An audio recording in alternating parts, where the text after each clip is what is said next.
Hi, I was reading my devotional this morning in this book called What Your Heart Needs for the Hard Days.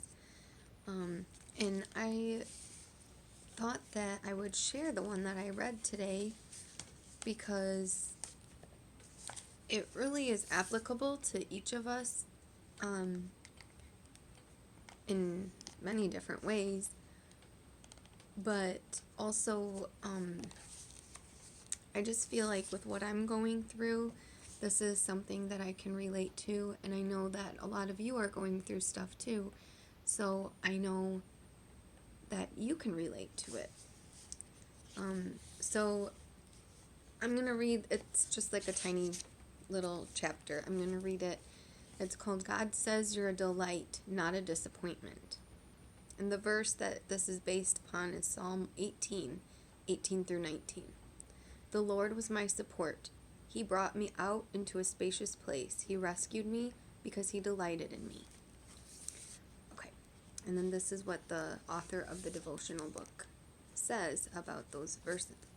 Those verses. A friend encounters an unexpected crisis. Our little circle makes plans to provide meals, meet practical needs, step in and do what we can. We're there to offer support. And every time I watch this happen, it's like a miracle to me. What's an even greater miracle is that God does the same for us. When something difficult happens, it's easy to wonder, where are you, God? And his answer is always the same, I am with you.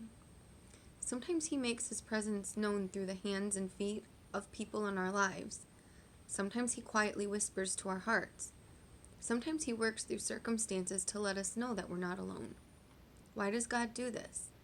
The answer in the psalm above seems downright scandalous. David says he rescued me because he delighted in me. Yet when bad things happen in our lives, one of the first assumptions we often make is that God must be really upset with us. David certainly could have believed that to be true. When he wrote the words above, he'd spent years running from King Saul.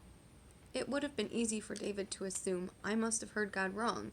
He doesn't want me to be king after all. If he did, the current king wouldn't be trying to knock me off.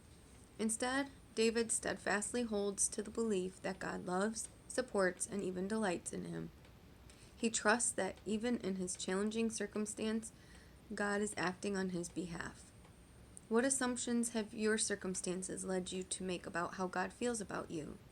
And are those really true? The enemy would love to persuade you that God is against you. He would love for you to become convinced that you don't have God's support.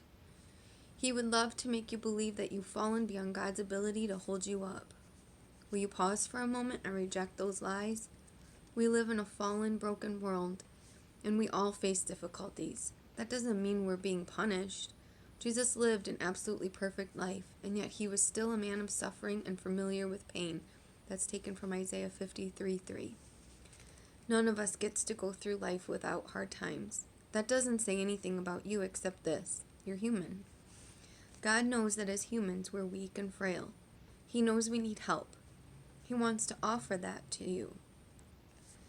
Yet it's up to us to receive it.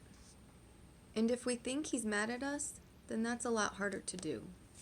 Perhaps it's time to shift your perspective to align with what's really true. God isn't disappointed in you.